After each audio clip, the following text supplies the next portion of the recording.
Welcome back to the dumbest project we've ever done. Today's episode is sponsored by the color lead. It's not a color. So today we're working on getting all the insulation out so that we can start rerunning wires. We're going to move our built-in cable wires away from our power wires. Rainy days happen, so we're going to run new shielded cable for that. So we've got to get all this insulation out of the way. We're going to put better insulation in the ceiling. Some of it looks like it's got mold on, hence the mess.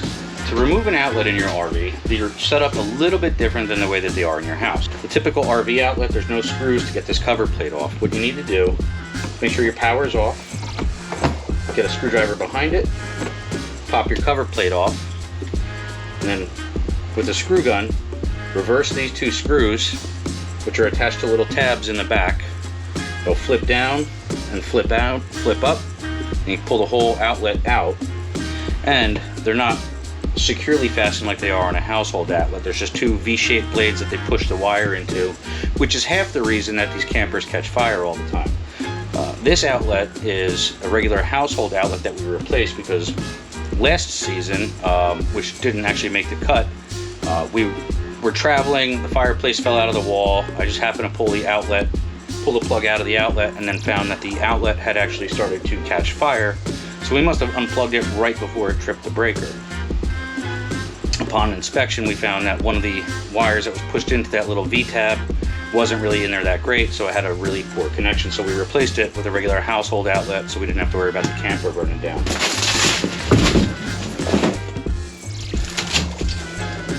It's a nice sturdy frame. Yeah. Polished turds, every one of them.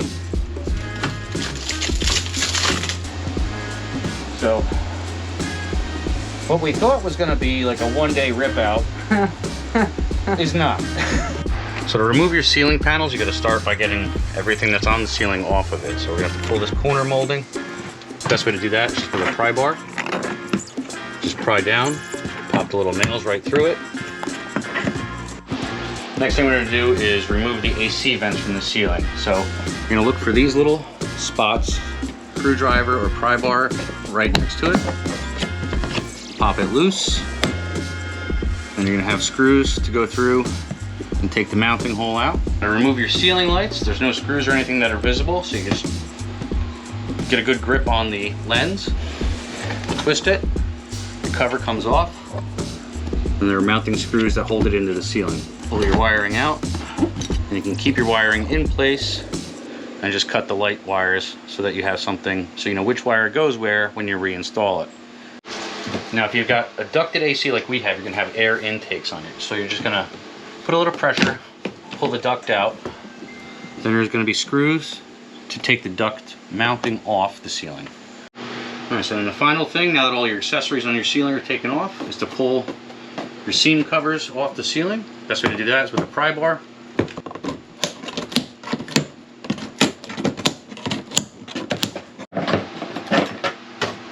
Alright, now the final thing that we need to do is, just like in our last video we showed you the front wall was tucked in behind the actual side walls, so is the ceiling panel. So we're going to use our same vibratory saw and just cut along the edge, and we can start pulling ceiling panels.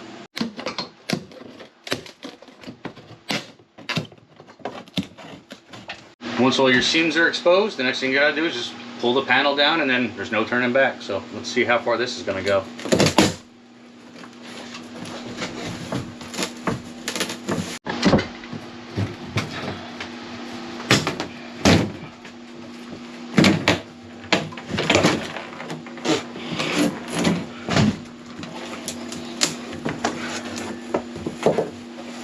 Well, there's definitely some discolored insulation up there. Yeah.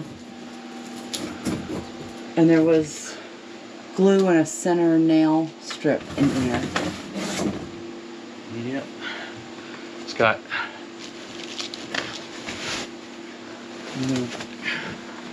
wooden trusses. Hold on. Come over now.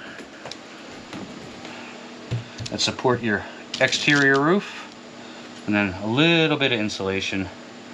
So we're gonna put a little bit more insulation up in there, redo some of this wiring, get our TV wires away from our power wires so that maybe the TV wires will actually work at a campground. But first, we've got to start getting done with gutting the rest of this room. So let's get to it. So we're going to get started on ripping out the insulation, and then we're going to show you guys a bunch of stuff that we found just in this little bit of a renovation that we've done already, because these things really are just polished turds, and as long as the facade looks good, the manufacturer calls it good enough, and we just keep buying these pieces of crap. Right. I mean, it's just crazy. Yeah, like our attic vent, they cut a little X into it, but there's no way in hell that the attic was actually venting, which traps the heat in the ceiling, which makes the AC not work as well. All kinds of stuff. So we're going to do all kinds of upgrades to this thing during this renovation project. And right now we're only in the living room. Yeah, we haven't even made it into the second 2/3 of the camper yet. So we're going to get started on ripping the insulation out now.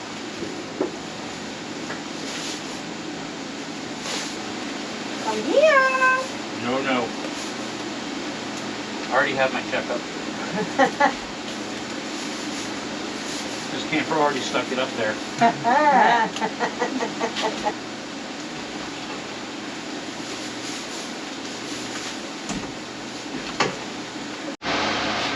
Well, that was fun. That was gross. I still can't believe it. Not even with the mask on. Yeah. And a vent fan. Yeah. Alright, so let me show you guys what I was talking about with the attic vent. So on the top of your RV, these little vents. You can see here they just cut a little bit in there. So if that were actually open,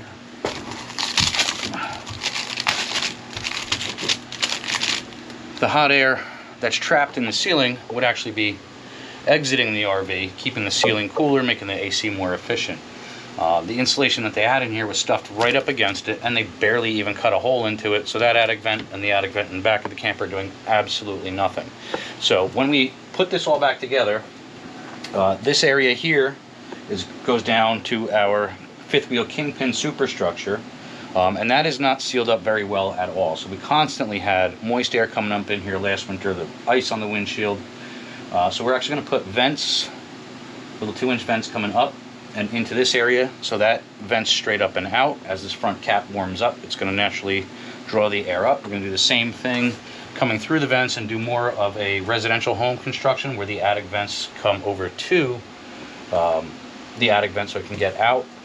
Then we're going to re-insulate with better insulation. We may drop the ceiling down a little bit farther so that we can get thicker insulation in there without blocking that up. We're not 100% sure on that yet. One thing we did decide is Loretta wants the TV over there now instead of over in the front. We just really like having access to this big, because I get attacked by wires. But to this big window, I mean, that was a huge selling feature for us, was to have this big, huge front window, and with the TV there, it just completely blocked it. So it was kind of useless and pointless. So we're going to get recliners and put them over here, build a new entertainment center over here. Our new recliner area is going to have end tables, because that was something that we didn't have before. So there's going to be all kinds of stuff going on in just this room. The next thing that we're going to try and tackle is pulling this carpet out, because we want to get down to this floor and rip carpeting out, because carpeting in an RV is just the dumbest thing ever. It collects all kinds of dirt and sand, and I mean, you're not camping in a parking lot. It's just stupid. And then once we get that all ripped out, we're going to take this heater vent out of the floor and incorporate it into the front side kick plate of the new entertainment center, so the heat blows across the floor and you're not getting all kinds of dirt and sand and crap falling down into the vent down in there. So there's a lot of work still left to be done. So I guess now we may as well start cleaning the floor off and trying to yank carpeting. Okay. This is way better than going to the beach today, right? Oh yeah, totally. Yeah, this was stupid. Little tip, if you can find the edge of the carpet, use vice grips to grab it instead of putting your fingers under there and getting the staples through your fingers. There we go. Carpet on the way out.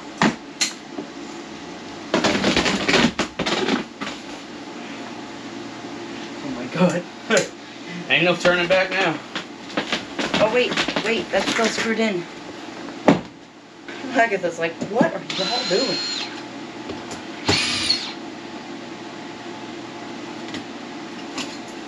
Oh, look at all that crap in there. Yeah, it's gross.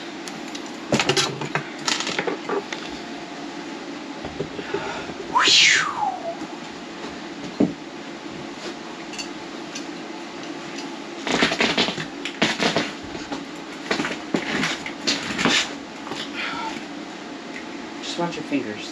Yep. Not my first rodeo, Captain.